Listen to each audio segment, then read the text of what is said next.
to sort through it. Playing as the Americans in that last era, incredible. But I regress, progress to say, Machiavelli decided to attack me. Whoop Machiavelli's ass. He has no answer for my land troops, but his Navy is incredible. And I have no answer for his Navy. So we made peace. Well, that pissed off 2 other world leaders. And so now they're planning on attacking me and Machiavelli. So now I'm dealing with that. And all my nerd ass wants to do is to get the science victory. I just want to go to the moon or go to space so I can get that science victory. So yeah. Wow. That's what's going on in Civ. Congrats. Thank you. Sounds like you're working really hard. I only get to play because I'm a responsible adult. I only get to play like on Saturdays for a couple of hours, then I have to stop. You know what? I had to cut grass. We got this weird ass fuse box. Wait till you hear about this. You've got to twist the fuses out and replace them manually. So now I've got to figure out how to do that. I thought I replaced them, thought I did a good job, but some of them say like 30S, some of them say 30SL. The SL and the S's, I guess, can't be swapped out. So I swapped them all out. And now, so in the back bedroom, the plug, the outlets completely don't work. Don't laugh at my pain. This is infuriating. So the back bedroom, the plugs and the outlets don't work at all. All right, cool. Let's change these fuses out. I don't know which fuses to change because nobody labeled them clearly. So I changed all of the fuses out. Now, did that fix the problem? No. Hell no. Now the back room plugs aren't working and the plugs in the laundry room aren't working. So now I've got to figure that out. I hate with every fiber of my being owning a home. I have a light that's out in my bathroom and I don't know what kind of light it is. And I don't know when I'm going to find time to go to the little light store, and I'm going to have to take the light so that I can show the person at the light store so they can get me the right light. Be unexpectedly $45 expensive for a light. It's going to be so expensive, unnecessarily so. We got our new bed. We got our new bed, and the best part, they put it together. Good. The people who brought it put it together. I have never been more grateful. Bought that house. How long you been married? Been married? Yes. Coming up on 3 years. Still finding nails in the yard. No clue how. Just nails, just randomly show up in my yard. Still there. That's the joy of buying a home, owning a home. Also the song of the day. Yeah, what? Gin and juice. What's up, everybody? It is Wednesday, April 30th. It is going to be a good day. Jessica Benson with you from the Grind City Media Studios in Memphis, Tennessee. CJ Hurt behind the glass. Coming up on today's show, another thrilling night in the NBA. Have we seen the end of the Giannis Antetokounmpo era in Milwaukee? Nuggets go up 3-2 on the Clippers. Pistons stay alive and Celtics close out the Magic. We'll get into all of that. We'll do some Oops, We Missed It Again stories from the week that we have not yet discussed, like the very strange place Derek Carr admitted he has a shoulder injury, and my very surprising discovery checking in on my hometown baseball team. DeAngelo Williams will join us. We never know what we'll get into with him. We will find out in the third segment, and then we will end with story time and WTF. Be sure to vote on today's story of the day if you are joining us live. Also, smash that like button. It's a Wednesday. You know what we say. Please let me say it. CJ, please let me say it. Please. Rolling down the street. Juice. Laid back. Got my mind on my money and my money on my mind. There you go. And if you make it through Wednesday, you can make it through anything. Creed. By overwhelming demand, the Summer of '99 tour returns. July 27th, FedEx Forum. With special guests 3 doors down. And Mammoth WVH. Tickets on sale now at livenation.com. Creed returns, the Summer of '99 tour. Kroger shoppers and Grizz fans, one exclusive last-minute discounted ticket deals texted straight to you during the Grizzlies 2024-2025 season. Sign up with the new Kroger Buzzer Beater deal. Fans can sign up by texting Grizz to 636-479 or visit your local Kroger store in the Delta Division and scan the QR code. By signing up, you agree to receive recurring automated promotional and personalized marketing text messages from the Memphis Grizzlies. Consent is not a condition of any purchase. Message frequency varies. Message and data rates may apply. Double your chances to win all month long in March with 2 big promotions. On Fridays, embrace the madness and win a share of $150,000 in cash and free play. On Saturdays, starting March 8th, go for the gold and win your share of up to $10,000 in cash and free play in the 80K Fool's Gold giveaway. Enjoy live entertainment all month long and play for your chance to win big in March only at Southland Casino Hotel. Must be 21 or up. Play responsibly. For help quitting, call 800-522-4700. The new issue of Slam, the cover dropped, and it is our friend Jaren Jackson Jr. On the cover. And shout out to you, Lane. Yeah. You kept, well, I mean, we knew about it, but you kept this a secret the whole time. So shout out to you for I wrote this story. together. We did the photo shoot a couple weeks ago here on a Sunday afternoon in the practice court. The Sneak Fest show, live Tuesdays at 2 p.m. on Grind City Media on X, YouTube, and the official Grind City Media mobile app. I see people who look like me and were born probably in the same decade as me, watching all of these young people jump into the transfer portal and saying, it's ridiculous. You got to stop thinking about this like it's a normal college experience. It is not. You know what the priority is? Maximize your earning potential for every year of eligibility you have left. That's what this is about now. These are jobs. The Gary Parrish Show, live on weekdays at 10 a.m. on YouTube at Grind City Media and the official Grind City Media app. Grizz Nation gets set for tip-off 1 hour before every Grizzlies home game with the warm-up show. Get the latest news, notes, and analysis live from courtside at FedEx Forum. Who's going to be the tougher team that rebounds and prevents second-chance opportunities? Join me, Lang Whitaker, along with Michael Wallace, Jessica Benson, and other personalities from Grind City Media, Memphis, and around the NBA. 1 hour before every home game, live at Grind City Media on X, YouTube, and the official Grind City Media mobile app.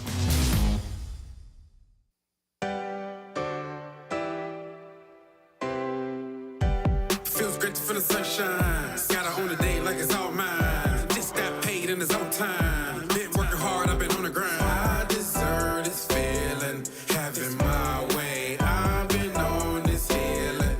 This is my day. The sun's out, let's have a little fun now. I wanna let it all out. That's what it's all about. Cause I deserve this feeling, having my way. I deserve this healing. This is my day. Grind City Media presents The Jessica Benson Show with CJ Hurt. Live from the Grind City Media studios on YouTube at Grind City Media and the official Grind City Media app.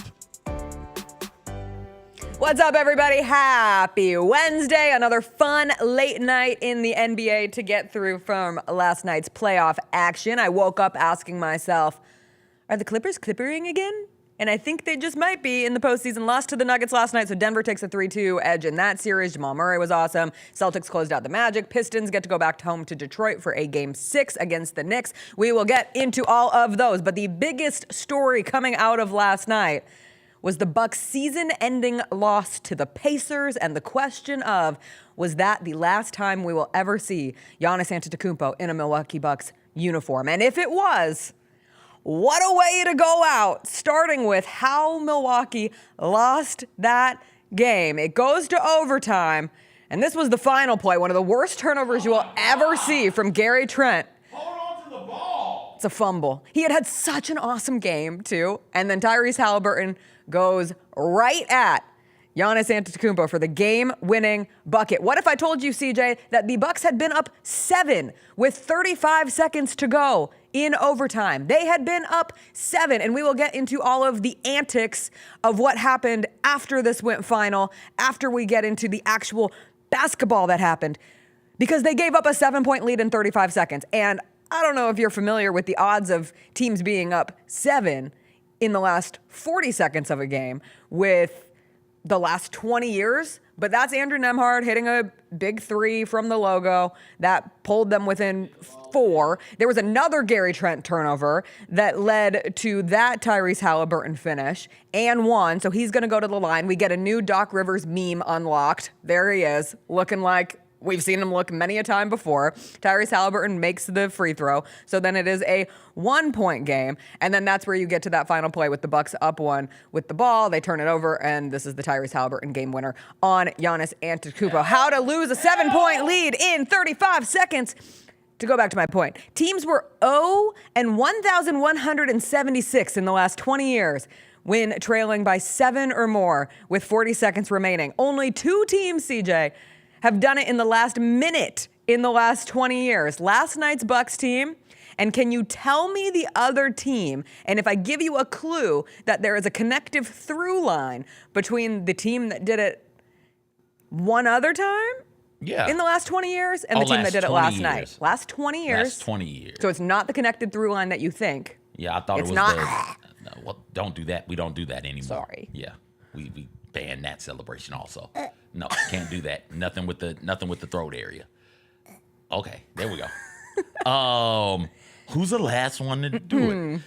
I'm gonna say the Paul George, Lance Stevenson, Roy Hibbert, Pacers choked away against the Heat. That's my best guess. Who is it? It was the LA Clippers, coached by Doc Rivers in 2014, losing to the Oklahoma City Thunder in Game 5 of the second round. Wow. I don't know if we got a Doc Rivers meme in that game. I don't know if we were doing memes in 2014 to the same level that we are now. Not at the same level. But it was a good one last night. Just a wild thing to watch happen. And then it somehow gets wilder because in the moments directly after Tyrese Haliburton makes that game winner, and then the Bucks had the ball back with like seconds and they heave up a prayer and it misses. But the second that it ends, you suddenly see this what you assume is a fan baseline who seems to have a flag with Tyrese Haliburton's face on it. And next thing you know, that fan, as you will see here, following the layup, he's up out of his seat. He's in the black jersey baseline. He's going to find his way onto the court after the Bucks have their failed attempt at a heave. That's not going anywhere. So it goes back to this baseline shot, and the fan comes out, flag and all, and he's going to get right up in Giannis Antetokounmpo's face. And that's not a fan, CJ. That's Tyrese Haliburton's father. That is Tyrese Haliburton's dad taunting Giannis. And that was just one of the weirdest things that I have ever seen. And I would think that it would be something that would be universally criticized. And then next thing I knew, Shaq was trying to say that he wasn't in the wrong. But I think most people, I think 99% of people see a dad coming onto the court, a dad whose son just had a huge game-winning moment. So you're taking away from Tyrese Haliburton's moment. And then you're also taunting a player whose season just ended with a playoff elimination game. It's real weirdo behavior. This isn't the AAU tournament, dog. This isn't high school the NBA. Basketball. How is he on the court? I love this moment that fathers are having right now, right? Where fathers are being more involved in their kids' lives than at any other point in human history. I love that. I love that black fathers in particularly are getting to start shedding some of the deadbeat stereotypes that have plagued them for so long. With all of that being said, get your ass under control. Yeah. And how is he allowed to walk onto the court is mind-blowing to me. Now, we could talk about why he's walking onto the court in a moment, but how he's able to walk onto the court is beyond me. If you're the NBA, you've got to come down on the Pacers and give them a fine. I don't think it has to be hefty. I don't think it has to be like record-breaking, but something has to be done to say, hey, everybody, this is not okay. We are seeing more and more parents and more fathers in particular in this league be courtside, be around their sons, which is great. Yes. I love that. But we can't have it be this, because that is taunting on a different type of level, and there's nothing a player can do in that situation other than be embarrassed and humiliated and kind of eat it. Because if Giannis or any other player had reacted with any sort of aggression towards him, it would be a bigger problem. So to keep it from being a bigger problem, be it with Karl Anthony Towns' dad or some of these other fathers that are floating around in the NBA right now, which I do love, to avoid it becoming a bigger thing, you've got to nip this in the bud immediately and say, hey, everybody, no. We are not running an AAU tournament. That is not okay. That is not allowed. That is not acceptable. We can't have them on the court. Everybody in the arena knows who they are. I understand that. Since you know who they are, tell their asses to go sit the hell down and to stop. We can't have that going on in the NBA. No, and like that's the twofold of it. One, the support, the cheerleading, the being excited for the success of your kid is awesome. Like, I can't imagine how that feels being a parent and watching moments like that. But you can't insert yourself, one, in the physical action following a game by stepping on the court. But I'll even say just parents across the board, like, they're staying so involved. Like, the number of parents, it was just yesterday that Tari Eason's mom was tweeting up a storm after the Rockets lost to the Warriors. And there is a big difference between tweeting and stepping on a court, so I'm not trying to conflate the two. But there is this connective through line of, like, just let your kids be adults in the game. Like, that's their job. Like, imagine being in a normal job and your parent is out there, like, tweeting about your performance or tweeting at your boss. Like, that's weird. Or if your parent came, like, storming through and you're at your desk at your computer working away and you crushed that email. You sent a better email than the person next to you. And they came and, like, got in the face of the person who sent the other email and was like, suck it. Like, this is the best my kid writes the best emails of all time. I want to broaden it out from parents to family and friends sure. also. We can go big. Because that's... How about we just go to humanity? People are weird right now. No, we don't need to go there. I think so, because we're even seeing fans get more into it. Like, this is a progressive problem in sports, in music, in life. But we know if it was a random fan, something would be done. Like, that I would hope. That random fan is not getting onto the court. I would hope not.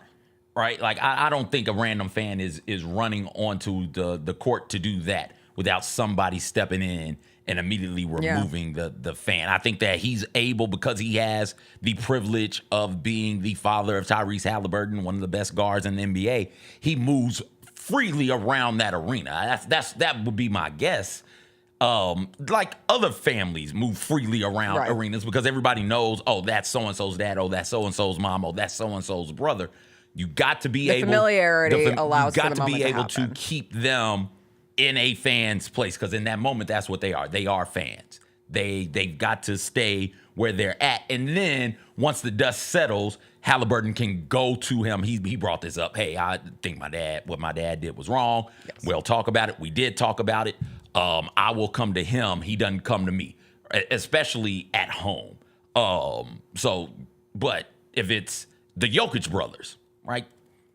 What if they run into the court?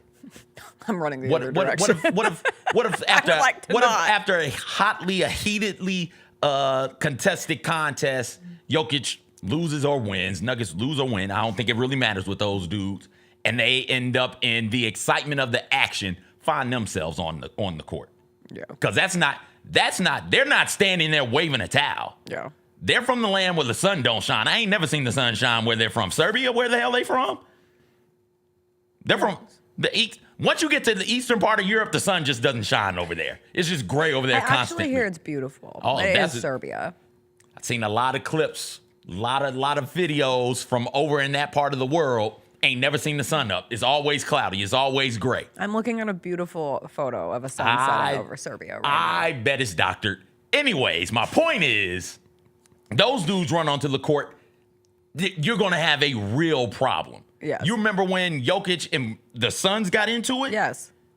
Like, come on, man. You can't, you've got to step in here and say, hey, you want to yell from the stands as a fan?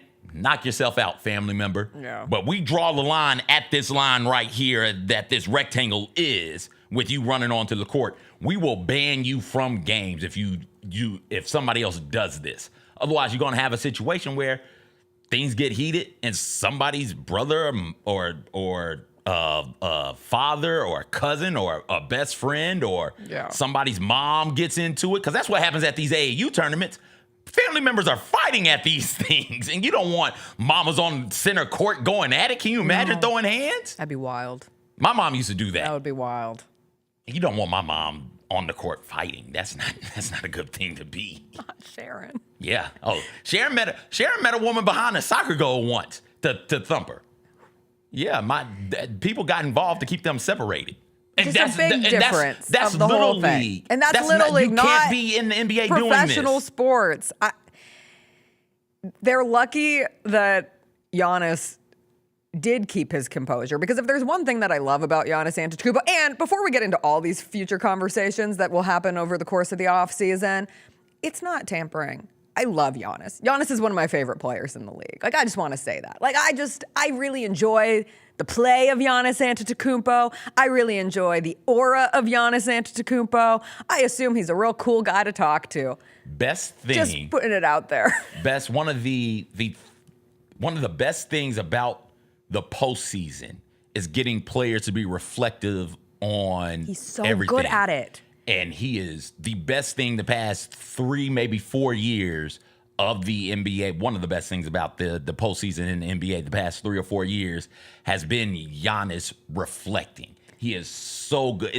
It's gotten to the point now to where, like, I'm not a Bucks hater, but I kind of hope they get eliminated so I can get Giannis being thoughtful up on and stage. reminding us about what this is all about. Now, so good at it. He gets to do it at a level where he has a championship behind him, which he can always drop. Like, that's the ultimate flex in all of it. And he had a really thoughtful response. So you see, like, the yin and the yang of Giannis Antetokounmpo, because 1 minute he's on the court at the end of that game and he's staring down Tyrese Haliburton's father.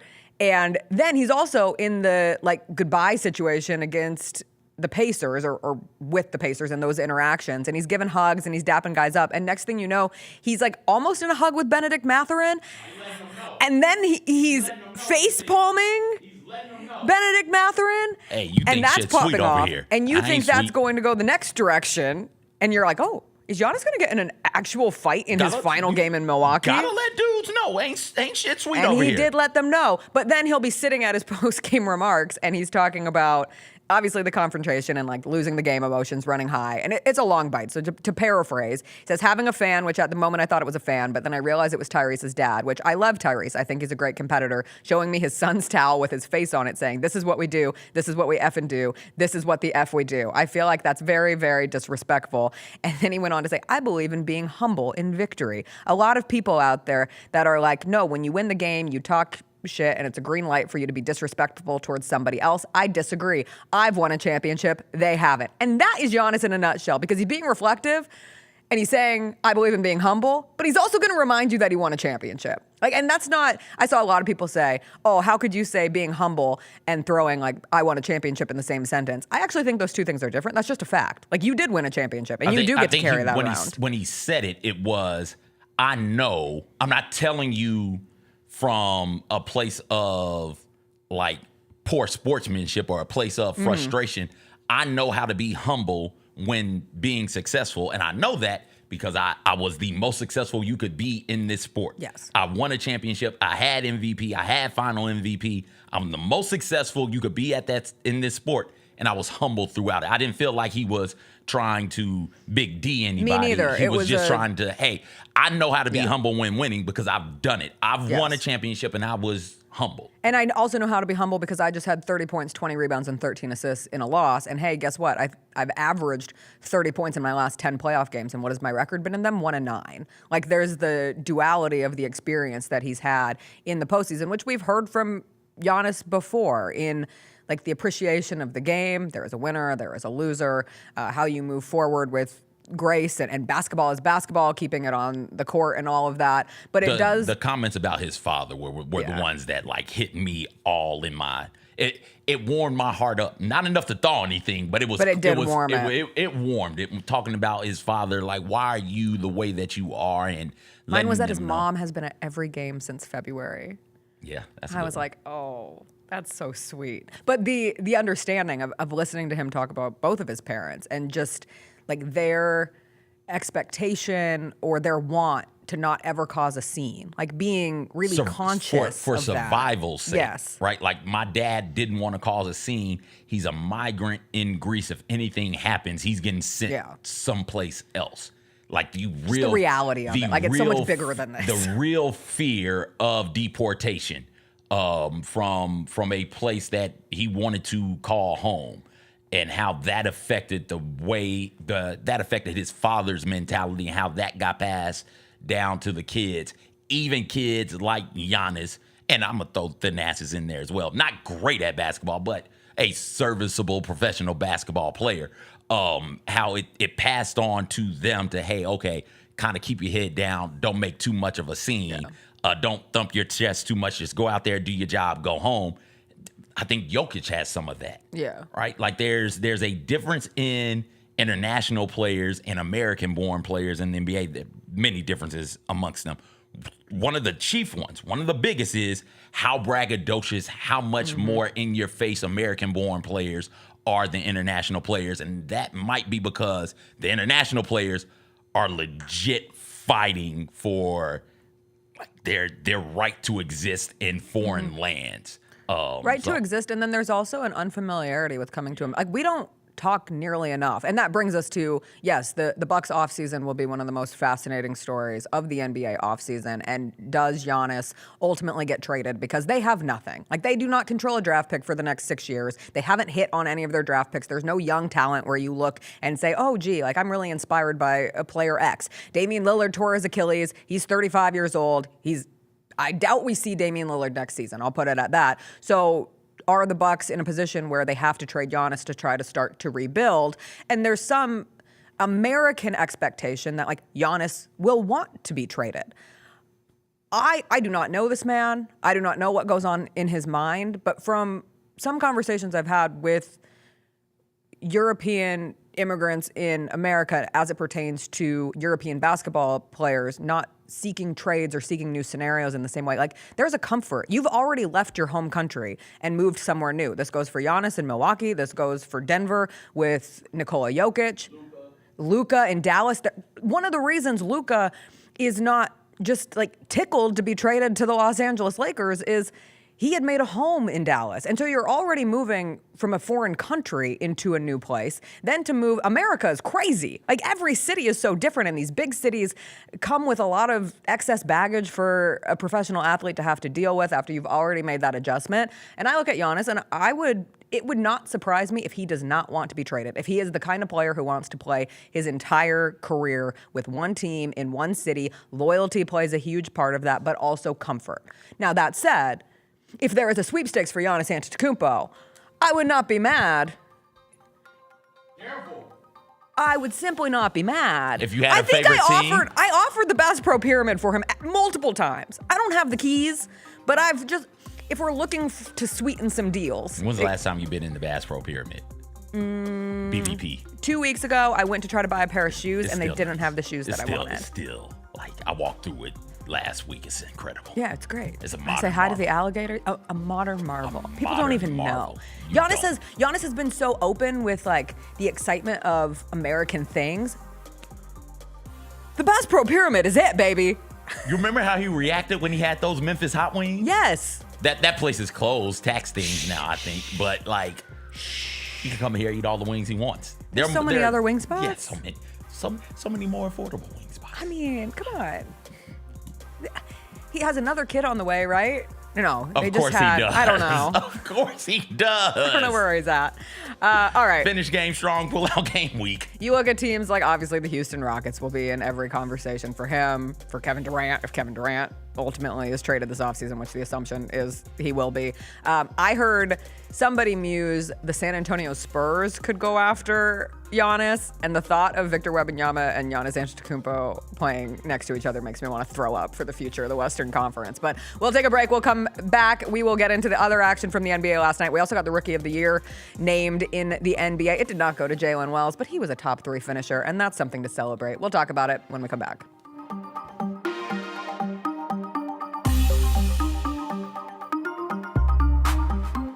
In honor of George Foreman, decided to do a pick 6 on 6 greatest heavyweight boxers of all time. Number 4, my guy, Mike Tyson. There is no greater feat that I've had. Like, if I had my Mount Rushmore of things that I've accomplished in my life, the very first time I beat Mike Tyson in Mike Tyson Punch-Out. Get all of your HBCU sports and culture news by tuning in to HBCU Huddle with CJ Hurt and Mike Wallace. New episodes drop every Thursday on grindcitymedia.com, YouTube, and Spotify.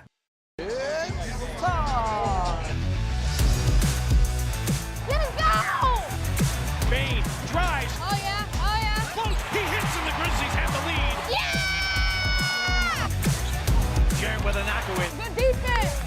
Durant attacking, spinning, hanging, and hitting.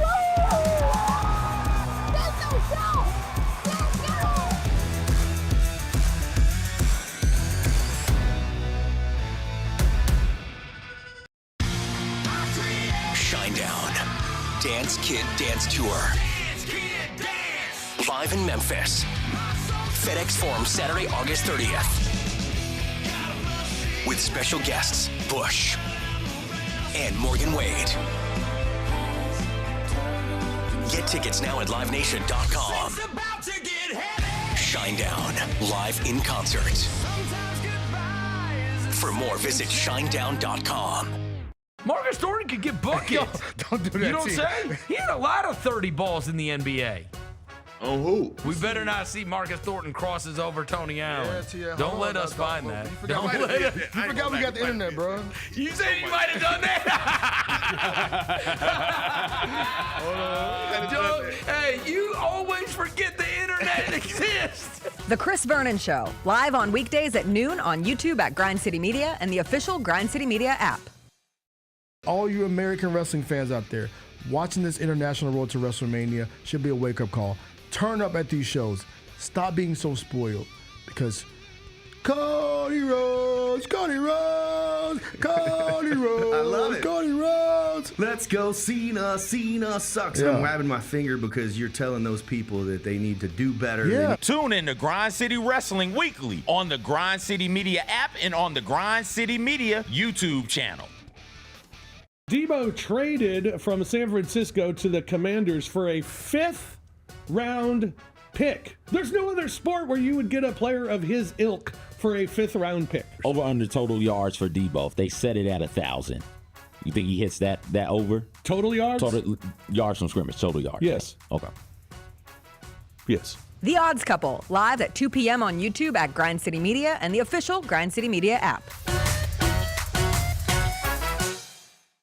We touched on this earlier, the panel here, about what really has been the mainstay of the Grizzlies, and that's Jaren Jackson Jr. Trip has just been awesome. He's posting guys up. He's stronger than he's ever been. He's physical, and he's scoring all type of ways. Hey, Grizzlies fans, be sure to tune in to Grizzbeat, where the panel and I break down all things Grizzlies and take a look at the rest of the NBA as well. The show is live every Wednesday, 2 p.m. on YouTube at Grind City Media and the official Grind City Media app.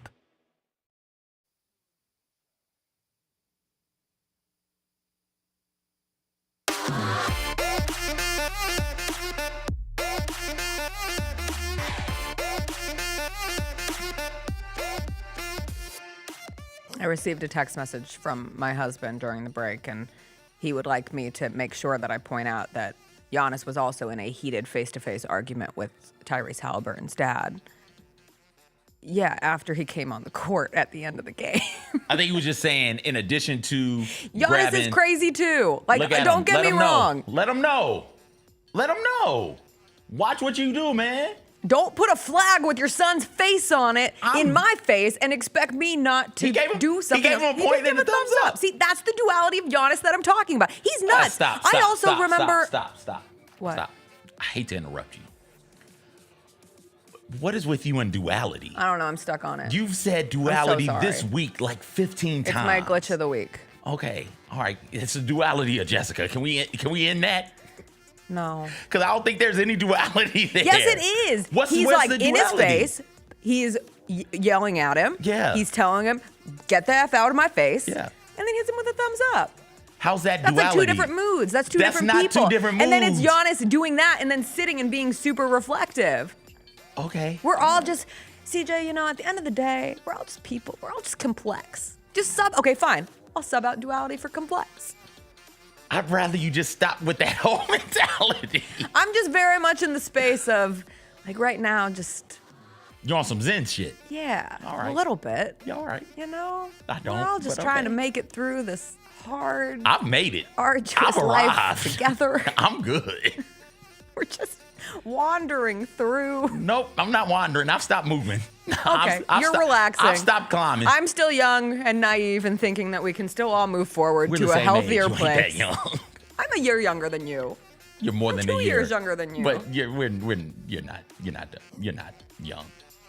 I mean, are you calling me old? Yes. If you're gonna make me say it, What? That's the duality of CJ. CJ was trying not to call you old, but then he called you old. So there's a duality there.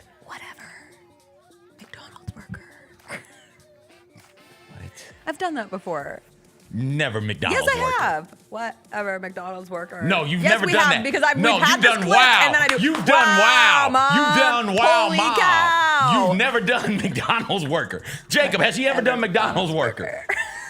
No, never done McDonald's worker. Well, welcome to the duality of Jessica. Oh, God. Again. She can hit you with everything. Anyway, shot. like Giannis he's a crazy competitor. He tore the ball out of whose hands did he tear it out of? That started the whole Pacers-Bucks beef to begin with. Was it out of Tyrese Haliburton's hands? I think it might have been. Anyway, the other action from last night, the Nuggets beat the Clippers, which honestly kind of surprised. The Clippers looked tired by the end of that game. Jamal Murray looked awesome. 43 points, 7 assists. Those 43 points including just a single free throw attempt. So those were real buckets by Jamal Murray, his 6th career 40-plus point postseason game. I kind of forgot what it looks like when Jamal Murray enters that version of playoff Murray. That was the best playoff game I've seen him play since the Nuggets championship run. And that's what can elevate Denver to contender status. Meanwhile, James Harden was a no-show. I don't know if you've had this conversation in the playoffs before, but James Harden in a critical Game 5 was a no-show. I don't think we've ever done that with James Harden. Do you remember Not James Harden in Game 5 against the Mavs last year? Did he not show then too? He had 7 points on 16% Was that an shooting elimination and game? 14% from 3. I feel like he chokes in I thought it was a elimination swing. game. I thought he chokes in a swing game and an elimination So game. he's a double I think he choker. just yeah. choking all over, just gagging all over the place. But we don't do the. No, we don't do that. What a noise it make when talking about gagging. All right. Yeah, that's James Harden in a nutshell. Listen, shame on me, because I watched that one Kawhi game where he goes off and everything was working for the Clippers, and I said, oh, that team could beat the Thunder. That team could make a run for it all. Kawhi Leonard could be the best player on his 3rd championship-winning team. Yes, CJ. I think the Thunder get eliminated in the next round, and it doesn't matter who they play. Ooh. Yeah. Don't do that to that. That was an incredible. You act like this series is over. It's not. Exactly. They got to go back to LA, don't they? But my And it's 3-2. mood on it has shifted significantly. Don't let your mood be so hot and so cold. Oh, but that's the duality of my mood. Come on. You set it up way too easy. How did you enjoy your favorite series, Pistons-Knicks, last night that had 8,000 fouls and physicality galore between those two teams? But the Pistons end up beating the Knicks 106-103, and Cade Cunningham has promised a Game 7 back in New York. So that means that he believes the Pistons will beat the Knicks back in Detroit in Game 6. Your confidence in that? I did not, full disclosure, get to watch much of it. I caught the last 8 minutes of the game. Jalen Brunson, who won, Clutch Player of the Year, has been clutching this series, the entire series, and it's like incredible to think 12 points, 14 points, 12 points, 13, all in the fourth quarter of games. And that has been, his play in the fourth quarter has been some of what has done the Pistons in. And I watched him in that fourth quarter, and I felt like Cade Cunningham matched him in the fourth quarter. And that was fun to see. It's fun to watch, and it bodes well for the Pistons to have a player like Cade who's ready and willing to go toe-to-toe with one of the most physical teams in the NBA and not back down from them and to meet that moment. Unfortunately, I had a tennis match, so I was out there at Leftwich. You were volleying? Getting my tennis on. Oh, Yeah. How's your serve? Terrible. Oh, cool. Everything I do is terrible. We're 0-3. We did win. We won 7 sets. We lost 6-3, 6-4. We are, and by we, I mean me. It's all on me. Once the teams figure out, oh, this dude right here is a bum, they just start hitting the ball to me, and I'm hitting everything but the ball with the racket. I'm then knocking the ball into the parking lot. So that's what I was doing. I like the Pistons to win this series. I said it yesterday. I Still stand by 3-2. it. One, how Jalen Brunson's ankle is going to hold up. He looked hurt. He looked hobbled. Josh Hart got hurt. Josh Hart got hobbled. This is the problem. As I was watching Jalen Brunson and Josh Hart stand at the scorer's table for well over a minute as they weren't able to get him back in the game, they went a 2:30 stretch in the fourth quarter with both of those players out. And it was a 2-point game when they went out of the game, and it was a 6-point game when they finally got back into the game. But as they were standing at the scorer's table, I was like, oh, another reason why the Grizzlies and the Knicks were Spider-Man memeing each other from west to east throughout the season. So many similarities. And then the opposite being true of the Grizzlies early in the season not playing their guys enough, and the Knicks playing their guys straight into the ground. And then you will always get into the conversations of, like, are their bodies going to break down at this point in the postseason because their starters have played so many minutes, and then your backups don't have a whole lot of reps and confidence and continuity because they don't play. And with the Grizzlies, it was the opposite side. And guess what? The Grizzlies ended up with a player injured, and the Knicks have players injured. So I don't even know which way is the right way at this point. Players are going to get injured no matter what. But I love watching how Cade is just taking over. And Jalen Duren was awesome at the end of that game. Huge rebound after huge rebound. Like he's a grown man. They are young, and so many times we talk about those types of players, guards, bigs, and we talk about the physicality of the NBA getting to them. And these dudes seem to not only be able to handle the physicality of the NBA in the playoffs, no less, but crave it. Like they go out there and they're seeking somebody to hit. They want to get touched. They want to knock people around. They want to be knocked around. It's one thing to say, oh, I get to hit you as hard as I can and you can't hit me back. Cool, let's do it. It's another thing entirely to say, oh, we can both hit each other as hard as we want. Okay, let's do it. Let's go.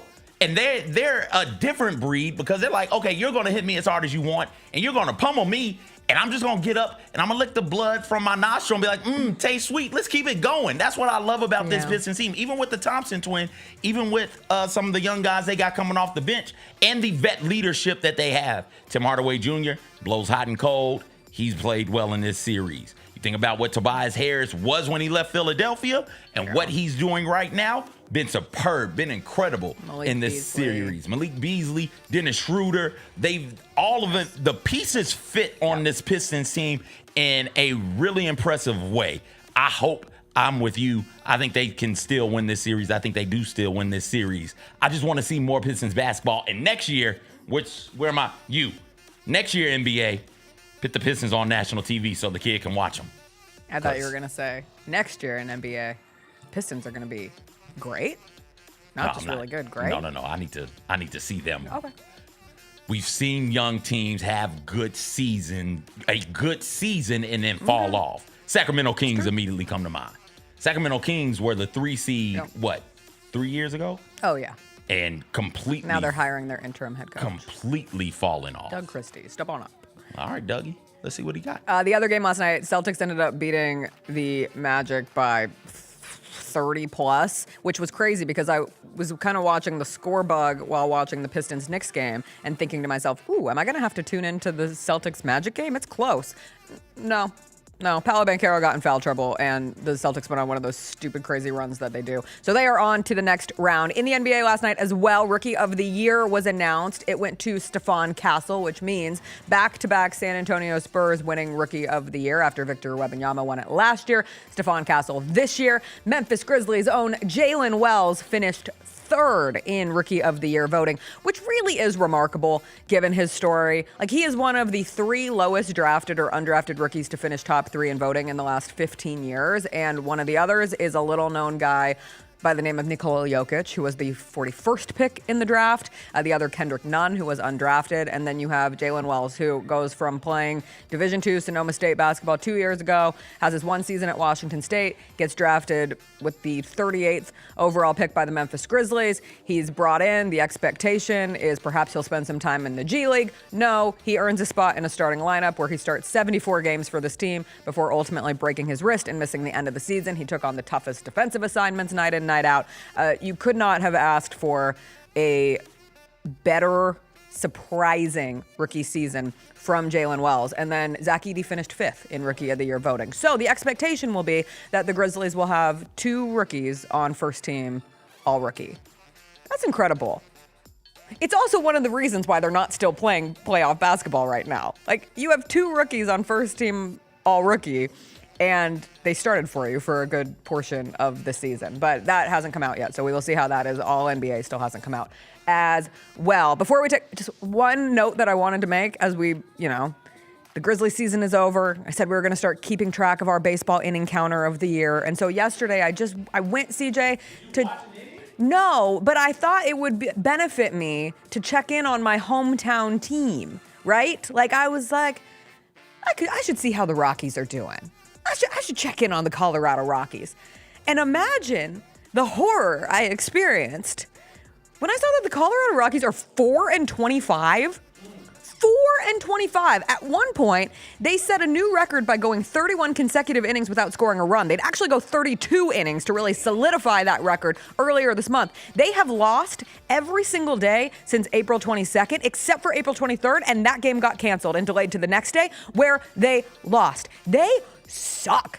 They're terrible. It is the worst start in Rockies history. It is the worst start over 29 games for any baseball team over the last 100 years.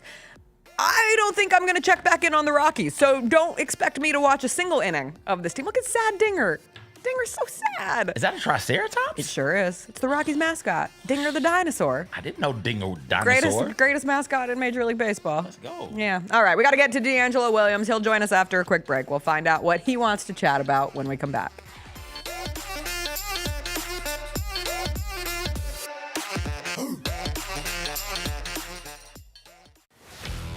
Let's face it, there's a lot of trash talk in basketball, but the great teams let their performance do the talking. Like Ford F-150 with Pro Power on board, a class-exclusive industry-first feature that turns your truck into a mobile generator and leaves the competition speechless. Ford F-150, official truck of the Grizzlies. Greatness starts here at your Mid-South Ford dealer. Class is full-size pickups under 8,500 pounds, GVWR. Kroger shoppers and Grizz fans, one exclusive last-minute discounted ticket deals texted straight to you during the Grizzlies 2024-2025 season. Sign up with the new Kroger Buzzer Beater deal. Fans can sign up by texting Grizz to 636-479 or visit your local Kroger store in the Delta Division and scan the QR code. By signing up, you agree to receive recurring automated promotional and personalized marketing text messages from the Memphis Grizzlies. Consent is not a condition of any purchase. Message frequency varies. Message and data rates may apply. Marcus Thornton could get buckets. Don't do that. You don't say? He had a lot of 30 balls in the NBA. On who? We better not see Marcus Thornton crosses over Tony Allen. Yeah, Don't let us find that. You forgot we got the internet, bro. You said you might have done that. Hey, you always forget the internet exists. The Chris Vernon Show, live on weekdays at noon on YouTube at Grind City Media and the official Grind City Media app. All you American wrestling fans out there, watching this international road to WrestleMania should be a wake-up call. Turn up at these shows. Stop being so spoiled, because Cody Rhodes, Cody Rhodes, Cody Rhodes, I love it. Cody Rhodes. Let's go, Cena. Cena sucks. Yeah. I'm wabbing my finger because you're telling those people that they need to do better. Yeah. Tune in to Grind City Wrestling weekly on the Grind City Media app and on the Grind City Media YouTube channel.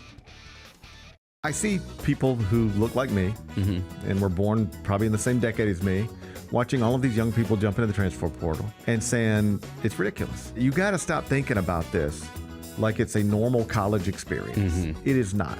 You know what the priority is? Maximize your earning potential for every year of eligibility you have left. That's what this is about now. These are jobs. The Gary Parrish Show, live on weekdays at 10 a.m. on YouTube at Grind City Media and the official Grind City Media app. Grizz Nation gets set for tip-off 1 hour before every Grizzlies home game with the warm-up show. Get the latest news, notes, and analysis live from courtside at FedEx Forum. Who's going to be the tougher team that rebounds and prevents second chance opportunities? Join me, Lang Whitaker, along with Michael Wallace, Jessica Benson, and other personalities from Grind City Media, Memphis, and around the NBA. 1 hour before every home game, live at Grind City Media on X, YouTube, and the official Grind City Media mobile app. In honor of George Foreman, decided to do a pick six on 6 greatest heavyweight boxers of all time. Number 4, my guy, Mike Tyson. There is no greater feat that I've had. Like, if I had my Mount Rushmore of things that I've accomplished in my life, the very first time I beat Mike Tyson in Mike Tyson Punch-Out. Get all of your HBCU sports and culture news by tuning in to HBCU Huddle with CJ Hurt and Mike Wallace. New episodes drop every Thursday on grindcitymedia.com, YouTube, and Spotify. Damn, you loud over there? DeAngelo, be quiet. Goodness, we're coming back. Does he not know how this works? No, he's a novice. Welcome back. Time to catch up with DeAngelo Williams, as we do each and every Wednesday. DeAngelo joining us from the lawnmower. How's it going, DeAngelo? I'm doing pretty good. So I'm gonna call them shower thoughts. There's been this thought. No, seriously. I'm gonna call it a shower thought. Okay. And when I think back, I'm like, so this is stupid. Like, it makes no sense to me. But I'm gonna call it a shower thought. And the reason why I'm calling it a shower thought is because it's made more impact from the shower to right now, and it should have just stayed in the shower. What's the thought called again? A shower thought. Okay, all right. Shots. Yeah. Thoughts developed in the shower. So a STD. Yes. So shower thoughts with DeAngelo, a STD. Go ahead. Oh my God. I want to catch this STD. Let's go. Yes, please tell us about your STD. Okay, so oh my gosh. Took a turn. So I'm in there and I'm like, I'm okay with alligators and crocodiles going extinct. You shouldn't be. You should not be. Why? They're so alligators and crocodiles are so very important for the environment. Yes. Because the way that they swim, DeAngelo, and the way they dig holes, and the way they dig holes is really important for the health of the wetlands that they live in. I learned about this at the aquarium in Chattanooga. Yeah, have you not seen Planet Earth? What are you doing? Bro, this is a terrible STD. I don't want this anymore. Look, this is what you don't understand though. People. You know what? I ain't even gonna go there. I ain't gonna go there. Because there's a lot of things. What is your problem with crocodiles and alligators? No. Life. But mosquitoes, tell me their purpose. No, ain't no purpose of mosquitoes. No, there's no purpose of mosquitoes. We can wipe them out. Let's get rid of them. I don't picked give up a 2 new damn. bites. I hate everything about mosquitoes. That is rude of y'all. First of all, because I'm pretty sure they're not helping the environment. I think that that's how I feel about the source. alligators and crocodiles. Okay. No, the alligators and crocodiles are doing things. Things. All mosquitoes do is spread diseases, make you itch, and get on your nerves. Also, alligator survival is literally not guaranteed right now because of the continuation of man I'm okay with ruining it. I'm their okay with habitats. it. No, you're not. I'm okay with it. I am awful. okay with it. You're awful. I'm okay with it. This and there's STD another burns, thing, man. Look, I don't think you understand. Look. Alligators, mosquitoes are food. Crocodiles, mosquitoes, bears. They can all go extinct. Bears? Every one are of them. you one of the people Every who one thinks of them. that you could fight a bear if you had 99 people around you? That's why I want them extinct, because I know I can't win that battle.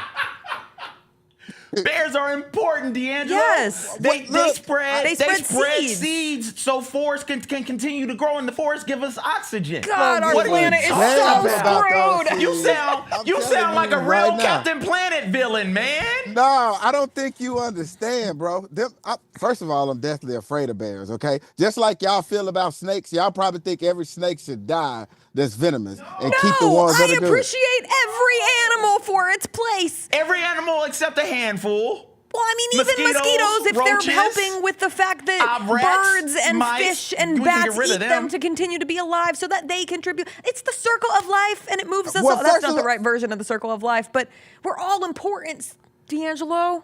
We all have our place. He just said mice don't have their place. We all have our place. Yes, There's they do. No, they don't. Get rid of them. No. I hate mice. How dare you? How dare you? Just because they're blind, not deaf, CJ. They can hear you. Good. I hope they hear me say when I say I despise them little effers. Golly. Get the hell out of here. Cats eat mice. I don't like cats either. Well, don't let them hear you say that because they'll kill you. You know cats have a parasite that cats trick are you the into loving them? smartest. Yeah, I know. Stupid. Cats are diabolical. Cats are evil. I respect cats. I don't. That's why we worshipped them. Our ancestors back worshipped the cats. Get rid of those damn cats. Keep the alligators. Keep the crocodiles. Keep them all. Get rid of them. I trade them all in to get rid of cats. I can't believe you're trying to. You'll trade them. To get. What is your beef with cats? Yeah. Whoa. Look, I don't think you understand, bro. Like I don't like them because they're too dependent. Like, how you gonna have a domesticated Cats are too animal? dependent. Cats are the most independent creature on planet Earth. Cats Dogs are dependent. I think he froze. He didn't freeze. He just does that from time to time. Dramatic pause. Sorry, it's hard for me to differentiate between the two sometimes. With the glasses on, we can't see his eyes move. The independent is what I meant. The most independent animal, like for them to be domesticated and for them to not need you, and then every person I've ever known, and this is what bothers me about cat owners, y'all are absolutely insane people. Here's why. You get a cat, every cat owner I know has been scratched by their cat. And if they don't, they got them declawed so they can't scratch them. If you go get the animal. Hold on. I disagree with that line of thinking, because every parent I know has had a child vomit on them. I was going to say, and or they poop on them. continue to have those little efforts. Or throw a temper tantrum. And we're still. Or bite. Yeah. Or bite. Whereas if a child woman, bite me, I'm going to bite them back. Make you gain I don't know how much weight you gain during a pregnancy, but women, all that weight, and then you have to push it out. Unless you have a C-section, in which case it takes all your abdominal muscles out. The guts just laying on the table. The abuse from this area right here. I'll take a cat scratch over that. We got creams, DeAngelo. Creams for the nipples. Because babies they're so dumb, they act like they don't know how to suck without biting. I went to a baby shower. I didn't even know you can have special ice packs designed for your nipples because the baby just kills them. So what's worse, a cat scratch or a baby biting off your nipple? You want a baby to bite your nipple off? That sounds painful. So that always take me back down that ladder. Like, okay, how did we get here to the child to begin with? So, well, when a man and a woman love each other, or if you're talking about in the context of this conversation, you started with we should get rid of all alligators and crocodiles, and now I think what we've come to is, should we get rid of babies? I think I might roll with that. I mean, if we're gonna just there is a baby shortage. It's true. I've heard. There's a. Don't let the pronatalist movement find our show, please. You can get 5,000. You can get 5,000. I can get 5,000. We just have to make a baby. 50 and make we have a baby. A deal. We can get $5,000. That's going to affect anything. I've thought about this. Like, what's my number? We talk about this all the time. Like, to do something. What's your number? And they're like, oh, we'll give you $5,000 to have a baby. I'm like, oh, that's nothing. That's not enough. That's not even a beginner of a negotiator. To raise a child? Do you know how much it costs to have a baby at a hospital, even with insurance? I'm pretty sure it's $5,000. I am so lost because I feel like everybody got kids. People that have kids that shouldn't have kids got kids. And y'all go sit here and say, do y'all know how much for 5,000? You gonna do it anyway. You might as well get paid for it. That's not. Yeah, but they're trying to entice. They're trying to entice people who are choosing not to have children right now, and they're like, "Hey, guess what? You lady, if you have a baby, we'll give you $5,000, and you can get a Fulbright scholarship." DeAngelo probably spends $5,000 a month on snacks because all kids do is eat. Yeah. Little sticky finger tummy trolls. All they do is eat and touch you with their dirty ass hands. I think my answer would be $100,000. $100,000 as a starter pack. Okay. As the have a baby starter pack.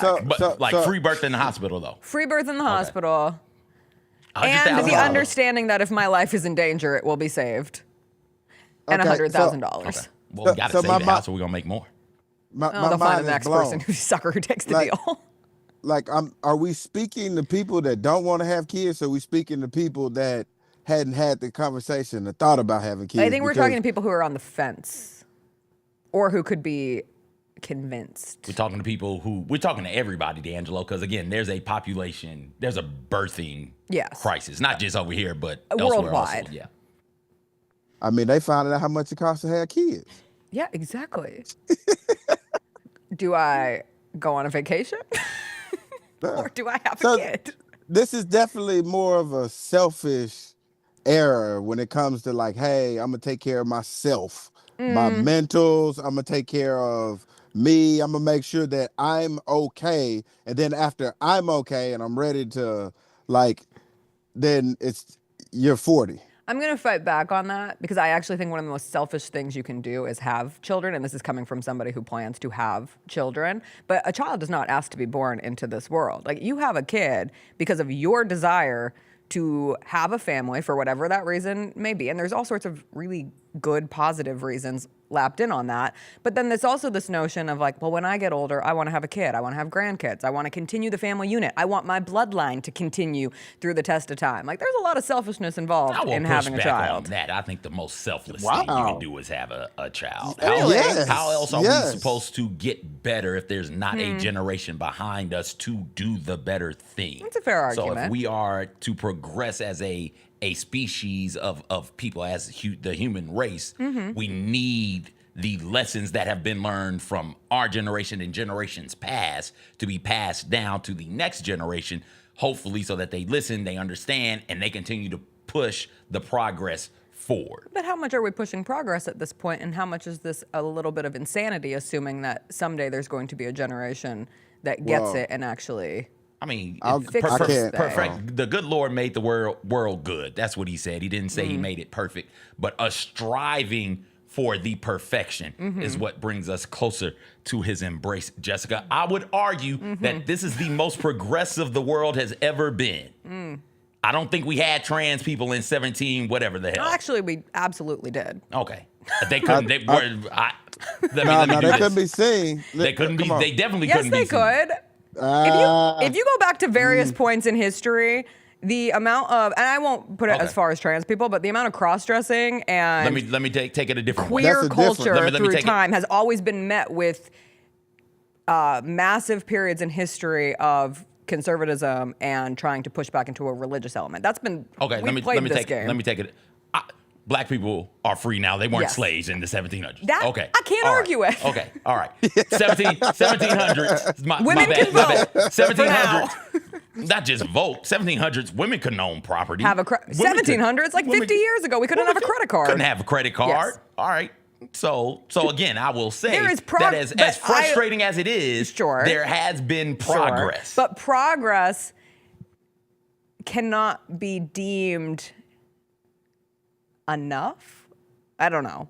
Enough to make the world good. It's not a good place. Yes. I agree with you on that. And it's not a hopeful place at the moment. But the children give you the hope. There is progress on certain tracks, and then there is also... Children give you the hope? I don't... F those kids sometimes. Tell Whitney Houston that. I believe the children are future. Raise them well and they will lead the way. I hate this place. I really do. I really do. Like, why are you so mad at this? It's so sad. I don't think y'all. So sad. Why? Oh my God. DeAngelo, you started it. You tried to get rid of all the crocodiles and alligators. Which is just I'm still okay with it. I'm still okay with it. If you want the children, if you want there to be a world where the children are able to continue to strive towards progress, you need the crocodiles and alligators to bring this full circle, because we're professionals here. You need them to continue to give into the ecosystem in the way that both of those species do, so that everything can continue moving and creating a functioning world. You know how much oxygen comes from wetlands and swamps? A whole lot of it. And alligators and crocodiles are responsible in part for keeping those healthy, keeping them from being stagnant and becoming overrun with algae, which then takes things from the environment, which makes the earth inhabitable. Now, again, how have you not watched Planet Earth? This is all explained there. I don't think you understand. I'm willing to deal with those consequences. As long as they take them damn alligators and crocodiles with them, I'm okay with that. I'm cool. You willing to suffocate? Oh, look, I'm telling you right now, I'm okay with the dinosaurs being gone. Yeah, I'm okay with them. Those are monsters. That's what I'm saying. Yeah. They were big as hell. Can you imagine walking outside, seeing a monster moving up and down your street? No. I get freaked out by a stray dog. I can't imagine walking outside and seeing something 100 feet long, weighing 3 tons, bopping up and down my block. It's scary to see alligators and crocodiles in the wild. And those aren't the size of dinosaurs. I know. They around the same time. Look, this is what I don't think you understand, man. I should be able to go to Florida and not fear for my damn life when I see a body of water. Like, think about those are realistic fear. People also, those gigantic ass snakes, you could take them too. because we don't need them that big. We don't need them that big. D'Angelo, You don't have to take I all agree. snakes, just the anacondas. We don't need I don't them. understand why the hell the anaconda and the python and the boa because then we constrictor's wouldn't got to have be had that my damn big. anaconda. Don't. My anaconda don't. Why is that? Don't want none unless you got. Why are you on to the Nicki Minaj song and not to Baby Got Back? It's a blend.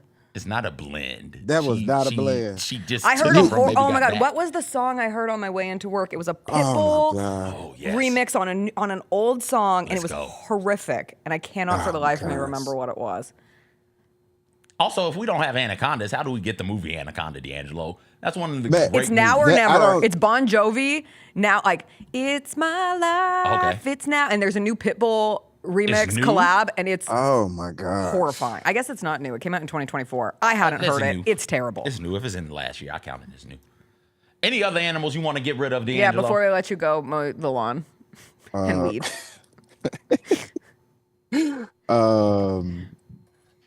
No, This is your last that's chance. it. Big snakes. Anacondas. Anaconda. All big the snakes, anacondas. alligators, crocodiles. You just got a thing against reptiles. Yeah. No, look, bro. I shouldn't have to. reptile These are the things that if I went out into the world would bother me, man. I shouldn't be playing golf, or I shouldn't be walking past a little small body of water in Florida nervous. I feel like I shouldn't Would have you to do rather that. Oh, yes, God alone? God forbid the other species invade your territory. Alone in a swamp. Forget the alone in the woods thing, Jessica. Alone in a swamp. Would you rather come across one fully grown alligator or one random man? D'Angelo. One random man. One random man. I'm whooping his ass if I got to, but I ain't got no chance with that crocodile or that alligator. I don't have a chance. I'm picking my odds, man, and I'm willing to deal with the consequences of not having those type of animals ever roam my. If I got to deal with oxygen depletion, I got to deal with that. But I know I ain't got to deal with no damn alligator or no crocodile. Goodbye, D'Angelo. Have a great rest of your Wednesday. You know, in the man versus bear in the woods argument, I so clearly picked the bear. The alligator gives me a little more hesitation for whatever reason. Really? Yeah, and I don't know why. I don't think it's accurate. Because we think alligators and reptiles, it's prejudice on our part. We think that find them more they're threatening than monsters. bears. Yes. Yeah. A bear, I watched Winnie the Pooh. Like, even though I know a bear is one of the most dangerous animals you could come across in the wilderness if you're on your own, there's this like weird notion of like, I had a teddy bear. I had bear imagery, the Berenstein Bears, Winnie the Pooh. We romanticize bears. We do. Somebody We cutify bears. I'm sure you relate to Goldilocks, who Yes. was able to rob 3 bears, take a nap, and then leave without anything happening. I thought I could commit crimes on bears, and they would just be like, that's you know what? She had nice hair. But She's we don't just do fine." that But with gators. alligators, from the jump, it's like, this monstrous species. Like, I thought alligators were the same thing as a Komodo dragon for the longest time. Both were in the they're zoo, and both cousins. were in similar. I mean, where I grew up, we didn't have gators and crocs. And then the crocodile hunter. You're supposed to hunt them, right? It's in the name. You don't have a bear hunter. Whoa. Be respectful to Steve Irwin. He Yeah, I didn't know. hunt alligators. He just protected them. Yeah. He showed them to us. R.I.P. Steve. One of the greats. Crocodile Dundee. There we go. All right. We'll take a quick break. We'll come back. It's story time on the other side. Who It won? looks like boyfriend uses stun gun on girlfriend. I cannot wait to find out how this story goes. We will also do some WTF stories, including, do menstrual cycles lead to ACL injuries? Let's go. I'll explain when we come back.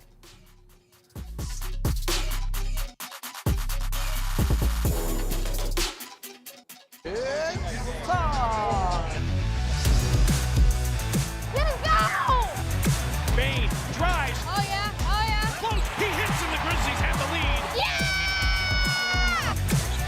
Jarrett with a knockaway. Good defense.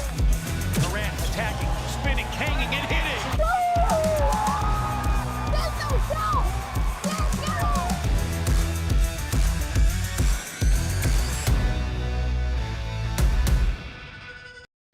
Sonic Radio. Welcome back to Sonic RNDIO. That spells radio with me, the CIO. This just in, the new Sonic $1.99 menu lets you build a crave-worthy meal for just $1.99 an item. Whether that's a creamy shake, crispy tots, or a quarter-pound double cheeseburger. This just out. Ostriches. They're mean, not very cute, and in my opinion, way too big for a bird. Don't miss the Sonic Fun 99 menu. 5 items, always $1.99. Live free, eat Sonic. Tax not included. See menu for details. The new issue of Slam, the cover dropped, and it is our friend Jaren Jackson Jr. on the cover. And shout out to you, Lane. Yeah. You kept, well, I mean, we knew about it, but you kept this a secret the whole time. So shout out to you for I wrote putting this this story. together. We did the photo shoot a couple weeks ago here on a Sunday afternoon in the practice court. The Sneak Fest show, live Tuesdays at 2 p.m. on Grind City Media on X, YouTube, and the official Grind City Media mobile app. I see people who look like me and were born probably in the same decade as me, watching all of these young people jump into the transfer portal and saying, it's ridiculous. You got to stop thinking about this like it's a normal college experience. It is not. You know what the priority is? Maximize your earning potential for every year of eligibility you have left. That's what this is about now. These are jobs. The Gary Parrish Show, live on weekdays at 10 a.m. on YouTube at Grind City Media and the official Grind City Media app. Debo traded from San Francisco to the Commanders for a 5th round pick. There's no other sport where you would get a player of his ilk for a 5th round pick. Over under total yards for Debo. If they set it at 1,000. You think he hits that over? Total yards? Total yards from scrimmage, total yards. Yes. Okay.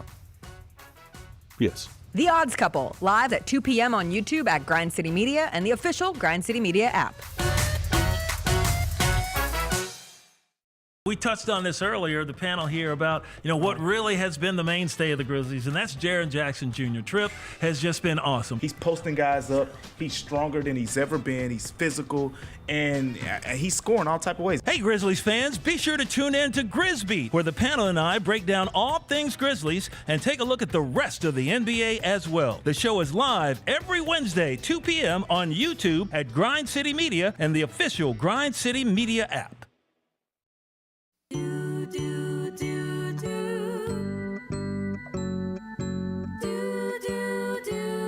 This is another JBS production. Twinkle, twinkle, rockabye. It's story time. Let's let it fly. The JB Show with CJ here to bring you tales that bring you cheer or fear or tears, whatever's here. Now hush you babies, listen up. It's story time. Let's get turned up.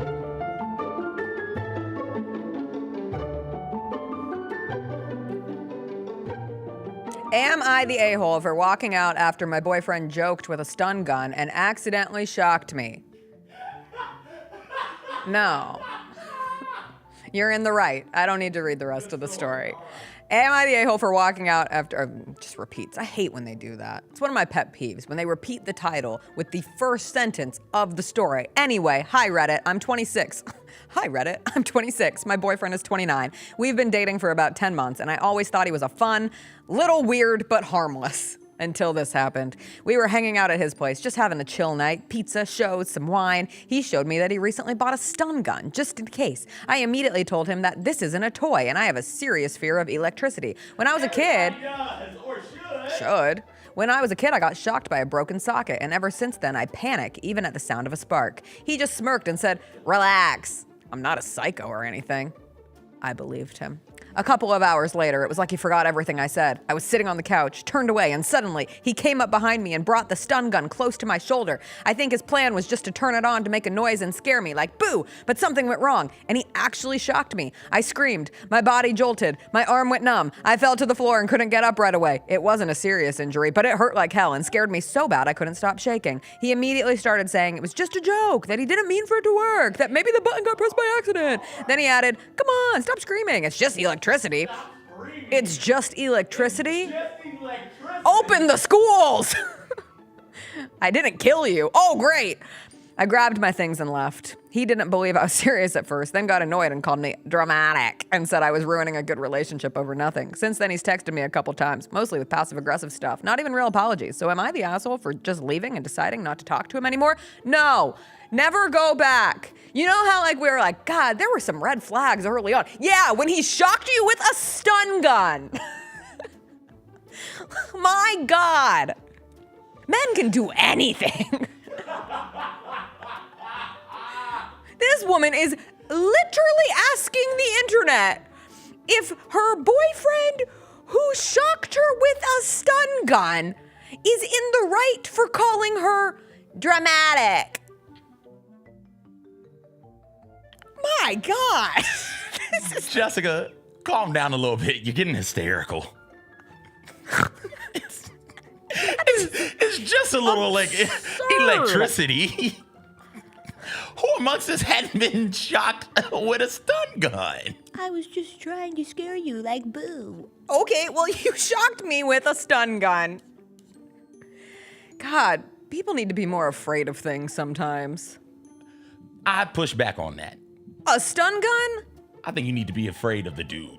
Your Yes, sentence is also people that. need to be more afraid of dudes. Listen, I never blame women for staying in relationships, but I'm telling you, clear as day. Are you gonna victim blame her if she stays? If my friend told me that story and she got back with that guy, me and my other friends, White Lotus style, would all go out to dinner and talk hella shit about her till the cows come home because we'd be like, what is she doing? What is she doing? She said her whole body went But most limp. importantly, what is Or her arm he went limp. doing? I'm seeing where the boundary is. Kill you. This time. I didn't kill you this time. First it's a stun gun. Next is an actual gun. Like, oh, I accidentally shot you in the calf. Stop crying about it. It's a through and through. My Lord. No, this guy is. Leave. This is Get out right now. It's the end of you and me. I know that lyric. Keep going. It's too late. Oh. I can't wait for Come on. you to be gone. She got one. All right, let's do some WTF stories from the week. I mean, it was We an got a accident, couple sports ones. Oh, it was an accident. Accidents have consequences too. A groundbreaking FIFA-funded study at Kingston University will investigate whether hormonal fluctuations during menstrual cycles could be contributing to an alarming rise in career-threatening knee injuries in women's soccer. Oh, it's one more thing we have to worry about. It's one more thing that women get to worry about. Oh, am I on my cycle? Maybe I should be more cautious playing sports because I could tear my ACL.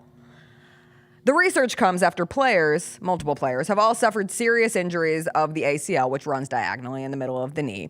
Carr, one of the players who tore her ACL, has been out for 15 months. This study is led by a PhD student alongside a team of sports science experts. The year-long study will analyze blood samples from elite and grassroots footballers to track hormone concentrations through their menstrual cycles and how that can ultimately impact lower leg injuries in this case. But I think it could be any injury. I'm fascinated by what they come up with. This is why women's health studies are so important. Like just little things like this. I don't know how you, what's the word I'm looking for? Like fight back or set yourself up. The treatment for it. The treatment for it or the Prevention. precautions, preventative things Care. that you can do to try to make this not happen. But it is wild to think about. Were you? Yeah, I was. Were you tore And that was the my Achilles, and Achilles? Achilles are not being studied in this situation. Well, they should study. We should fund it. But last I heard, the leg bone is connected to the ankle bone. The ankle bone's Jameis, connected to calm the down. foot bone. Calm down, Jameis. That's enough. And all those things are connected. So I wonder if ligaments are more at risk. Grizzlies NBA, Adam Silver, what are y'all doing? Yeah. Start sampling her blood and see if there's a link or a I don't connection. think I want to give my employer my blood. Why not? I don't know. Is that what they do in Severance? No, but Okay. it sounds like something they would do in Severance. Don't take my idea of Severance. I'm going to do a show. I think that's crazy. As Bridget in the chat brings up a great point, even more reason why women should take the week off during menstruation. We're agree. at risk. I agree. I could tear something walking up the stairs. I agree. Thank you. Nobody wants to be around y'all moody asses anyway. Exactly. Yeah, We're it'd be better. protecting we're protecting you guys. Yes, That's I think if somebody early on had like framed it as a like this is good for men, then it could have happened. Yes. Yeah. We fumbled. It has to be viewed We through fumbled the male language. lens. It was like, God forbid we say, I feel like We don't crap care this about time. you. I'm like, no, that doesn't matter. I'm at risk. No. You're at risk for having to be around me. Correct. I could kill you I got a stun gun, Jessica, so I doubt it. I have a stun gun. One other WTF story, which we don't have to show the whole video, but just something that was wild from the week. Derek Carr confirming his shoulder injury while at church, of all places. He was in the middle of, I don't want to call it a sermon because Derek Carr, he's not a pastor, but yes, delivering a testimony at church last weekend, confirmed this shoulder injury that had become kind of a mystery of sorts. There was a question of, does he actually have a shoulder injury? What are the Saints going to do going into the draft process? I think it was made public, or it became a story early April, like the first week of April or so, right before the Saints started their voluntary offseason workout program. And Derek Carr proceeds to go to church, and that is the place where he confirms, and it's on video. And he's like, I have an MRI to prove it. The team knows about it. We've been in constant communication. There's nothing wrong. We're figuring it out, and we're going to go forward with that. I say all that to say, let's be people that don't judge and point out and just think the worst when you don't really know what's going through them. Amen?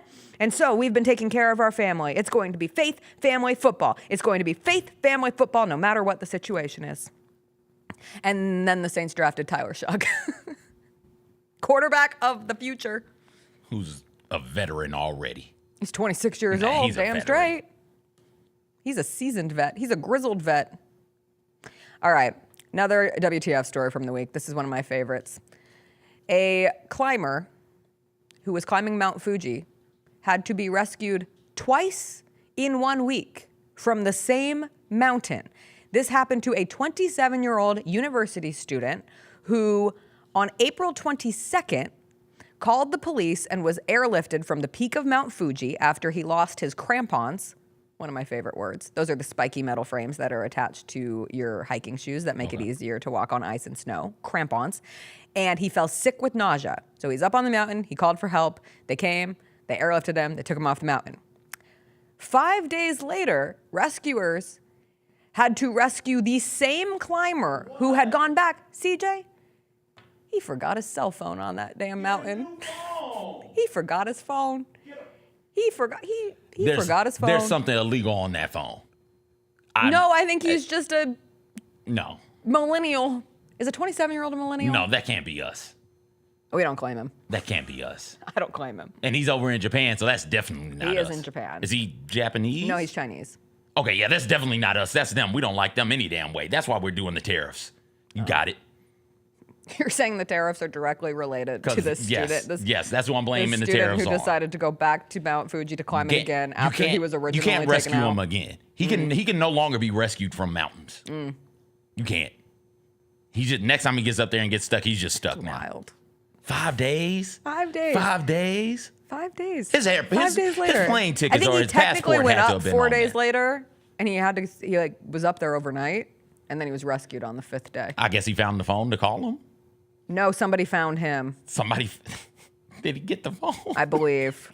He returned to the peak on Saturday in a bid to retrieve his cell phone, among other personal belongings. Maybe there was something else important.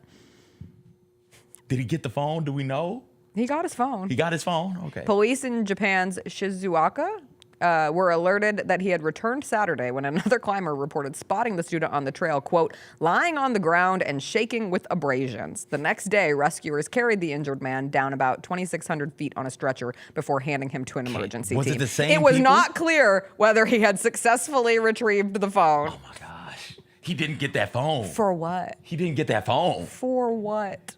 He needed to be rescued 5 days later and didn't even get the phone. That's crazy.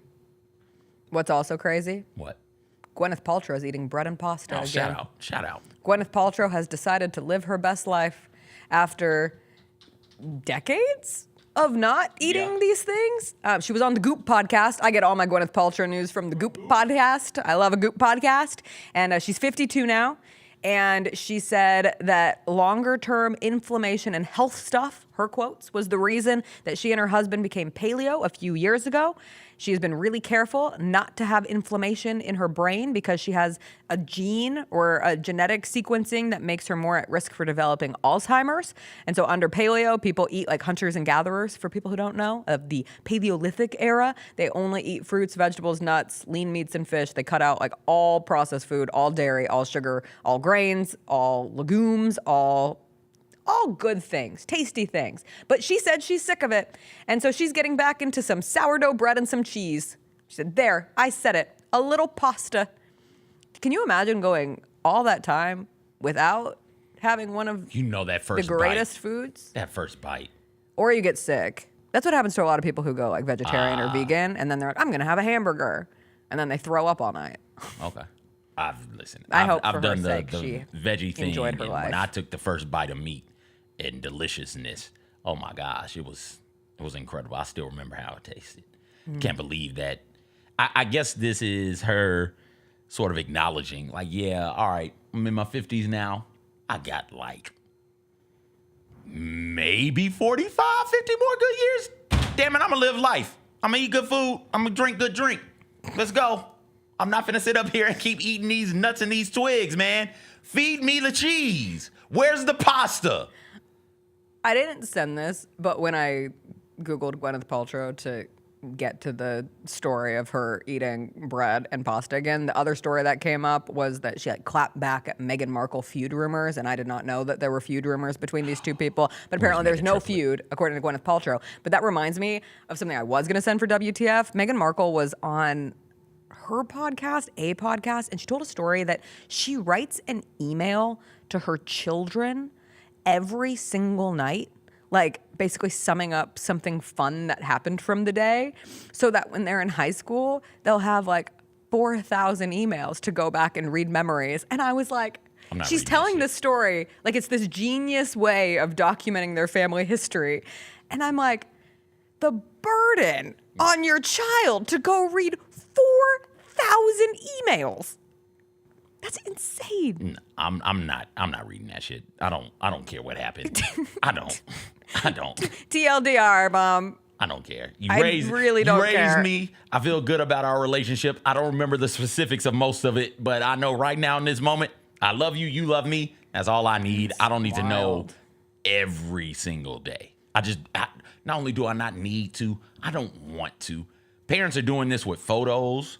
Also, I know some people who are or who have started like email accounts or social media accounts. What? This is a thing? And they take pictures of their kids, and then when the kid gets old enough, instead of a photo album, they'll have this digital thing. And so, hey, here's what you look like, here's what we did, blah blah blah, boop, boop, boop.